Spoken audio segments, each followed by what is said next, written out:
बिहार में paper leaks का मुद्दा अब सिर्फ परीक्षाओं तक सीमित नहीं रहा। ये बन चुका है बिहार की राजनीति का सबसे बड़ा संग्राम। छात्र आंदोलन के दौरान गिरफ्तार हुए अभ्यर्थियों की रिहाई को लेकर सत्ता पक्ष और विपक्ष के बीच क्रेडिट लेने की होड़ मच गई है।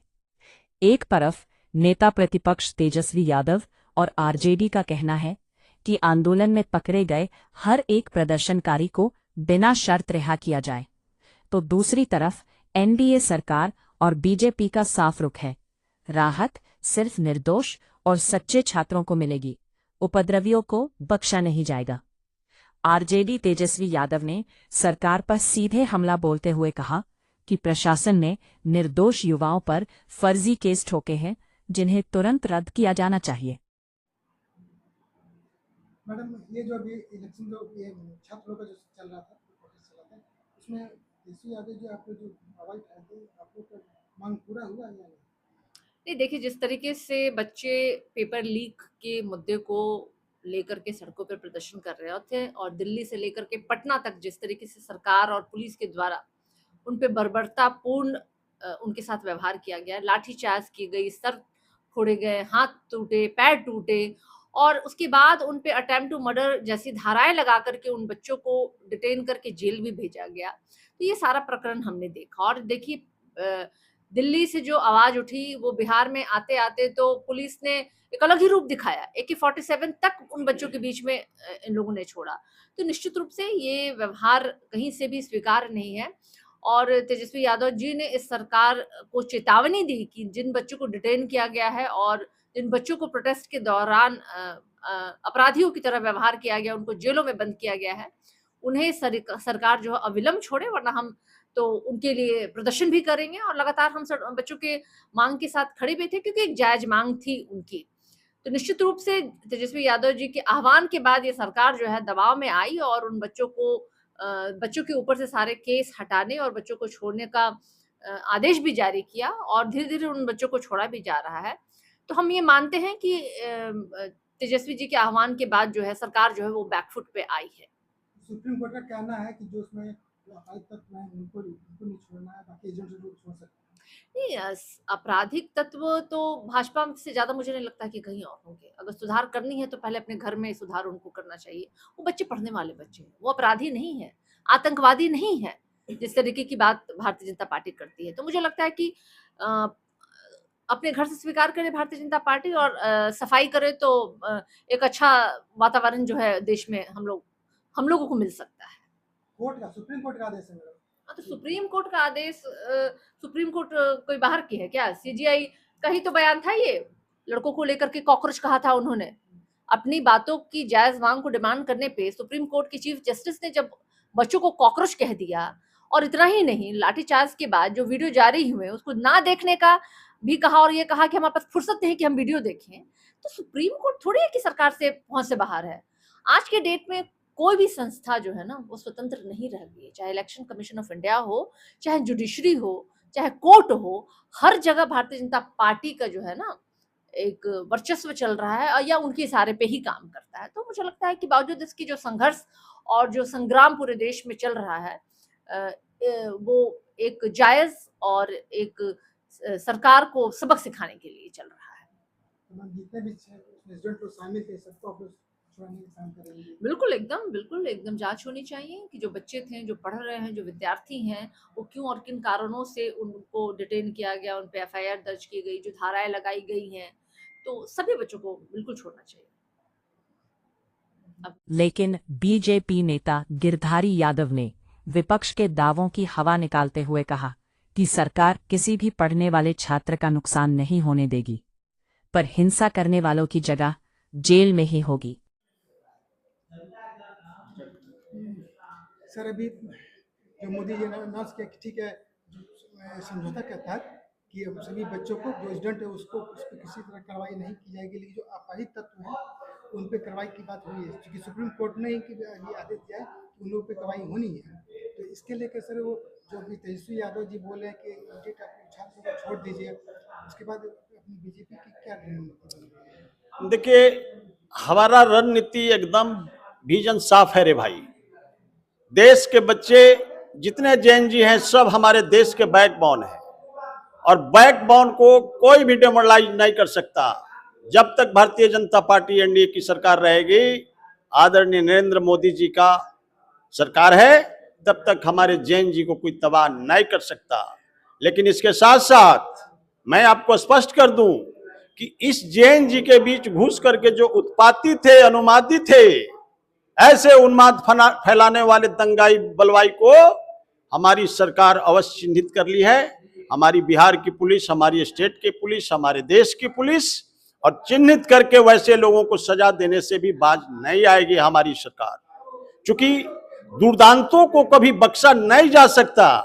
ठीक है, प्रोटेस्ट हुए, हमारे देश के जेएनजी थे, उनको सम्मान करते हुए हमारी सरकार ने 2 कदम पीछे हटी ताकि हमारे बच्चे का भविष्य उज्जवल हो, हमारे बच्चे का कैसे मॉरल निर्माण अच्छा हो, एजुकेशन हायर कैसे प्राप्त करे, इसके चिंतन और मंथन हमारी भारतीय जनता पार्टी एनडीए की सरकार, आदरणीय नरेंद्र मोदी जी की सरकार ने की। अरे भाई, अब रही बात विपक्षी का, तो तेजस्वी जी बिहार का लीडर ऑफ अपोजिशन, देश का लीडर ऑफ अपोजिशन, ये दोनों बौराहा रे भाई। ये सब जो है ना 1990 में लालू जी बोलते थे कि कांग्रेस दंगाई बलवाई पार्टी। अरे भाई, तो कांग्रेस दंगाई बलवाई के गोद में इनका बेटा जाके बैठ गया।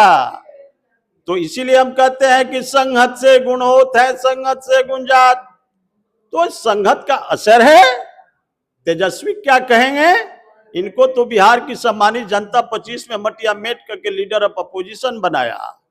यदि सही मायने में लालू जी के बेटे नहीं होते, उनका सरनेम हटा दिया जाए, तो तेजस्वी जैसे 9th पास को और जो क्रिकेट के खिलाड़ी को पसीना पोंछने वाले को बिहार के किसी भी विभाग में चाय पिलाने के लिए प्यून का पोस्ट पर नहीं रखेगा। ये स्थिति है। क्या बात करेंगे ये लोग? उनके बड़े भाई को तेजस्वी यादव को तो छोड़ दिया, तेज प्रताप। अरे भाई, अब तेज प्रताप जी गए थे उस जैन जी को जो है ना गलत दिशा में गाइड करने के फिराक में थे। यदि पुलिस एक्शन ले रही है तो अच्छी बात है। गलत करने वाले को, आप जैन जी नहीं ना हैं, आप देश के जैन जी नहीं ना हैं, आप तो एक बहुत बड़े बिहार को वीरप्पन के रूप में चलाने वाले के बेटे हैं। तो इसमें कहां दिक्कत है? यदि बिहार पुलिस एक्शन ले रही है, वो सब जांच कर रही है, वो एकदम जो है ना नहीं होता है घिरनी वाला कैमरा, वो सब से सब का जो है ड्रोन से जो है ना फिगर आ गया है कौन मेरा जैन जी है या कौन उत्पाती है। तो जो जैन जी होगा उनको कोच नहीं होगा। हमारी सरकार अवश्य उस बच्चे का मान सम्मान के लिए टोटल एकदम, देखे नहीं, हमारे माननीय मुख्यमंत्री जी ने बाकायदा ऑर्डर निकलवाया कि नहीं भाई, कोई भी जैन जी को हमारा छुएगा नहीं, क्योंकि जैन जी ही हमारा बिहार का भविष्य है और बिहार का बैकबोन है। तो मेरा बैकबोन पर कोई भी यदि टच करेगा तो हमारी सम्राट चौधरी जी उस पर बर्दाश्त नहीं करेंगे। अब रही बात विपक्षी का, तो विपक्षी के पास कोई मुद्दा नहीं है। ये सब जो है ना खूर खार करते रहता, तो ये सब खूर खार करने वाला को कोई फर्क नहीं पड़ता। बिहार की जनता सीरियस नहीं लेती, जिसका कारण है कि लालू जी चले गए, मटिया मेट हो गए, अब उनके पास में कुछ रहा ही नहीं। आने वाला समय में कोई रोन हारा भी नहीं बचेगा। जी सर, बांकीपुर जो विधानसभा में उसमें जाति-वाति का उसमें एंगल भी आ गया है। प्रसाद बोले क्या सपोर्ट करने की बात कर रहे हैं? देखिए, बात ऐसा है कि हमारे आदरणीय रविशंकर प्रसाद जी यदि आह्वान किए हैं अपने कम्युनिटी, अपने सोसाइटी के बीच, तो हमारे डायनेमिक पर्सनालिटी है, हमारे डायनेमिक पर्सनालिटी एकदम आह्वान कर सकते हैं अपनी कम्युनिटी के बीच में। कोई भी करता, सच्चाई है, करना भी चाहिए। हम तो ये कहेंगे एक कदम आगे बढ़ के, क्या है बांकीपुर की सम्मानित जनता, लाला ग्वाला भाई भाई, लाला और ग्वाला भी मिल जाओ रे भाई, और माननीय नीरज कुमार को हाथ को मजबूत करो, और जितना ही बहु रुपया है सबके वोट के चोट दे के भगाने का काम करो। तो हमारे बांकीपुर की सम्मानित जनता बहुत समझदार है, पढ़ी लिखी है। 4 दशकों से आदरणीय नरेंद्र मोदी जी और आदरणीय नितिन नवीन जी के विकास कार्यों को एकदम ध्यान में रख करके जो है ना सम्मान करते हुए विश्व की सबसे बड़ी पार्टी का राष्ट्रीय अध्यक्ष बनाने का सौभाग्य प्राप्त है रे भाई। तो हमारी बांकीपुर की सम्मानित जनता बहुत पढ़ी लिखी है। इस बार भी जो है ना देख लीजिएगा 30 तारीख को एकदम जो है ना बक्कू से वोट भर के नीरज कुमार सिन्हा जी को देगी। और हम लोग जो है 3 तारीख को विजय दिवस मनाएंगे भारतीय जनता पार्टी कार्यालय में, और 9 क्विंटल मनेर वाला लड्डू का न्योता दिया गया है। तो आपके चैनल से हम कहेंगे कि लालू जी भी न्योता में आइए, सब परिवार आइए, प्रशांत भी आ जाओ। Prashant ji not a leader, that is a great loader.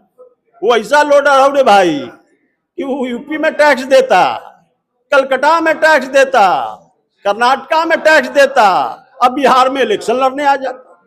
तो बांकीपुर की सम्मानित जनता जानती है कि जो टैक्स के पैसा दूसरे स्टेट में दे सकता है वो बिहार का क्या चिंता करेगा। तो इसलिए जनता जान गई है, बांकीपुर की सम्मानित जनता इनको बहिष्कृत कर देगा। अब पिछले बार भी बहिष्कृत कर दिया था, सब पर जमानत जब्त है। तो इस सब जमानत जब्त दंगाई बलवाई से कोई फर्क नहीं पड़ता। बांकीपुर की सम्मानित जनता निर्णय ले ली है और एकदम स्पष्ट जो है ना चुनाव हम लोग भारतीय जनता पार्टी के कैंडिडेट जीतेंगे।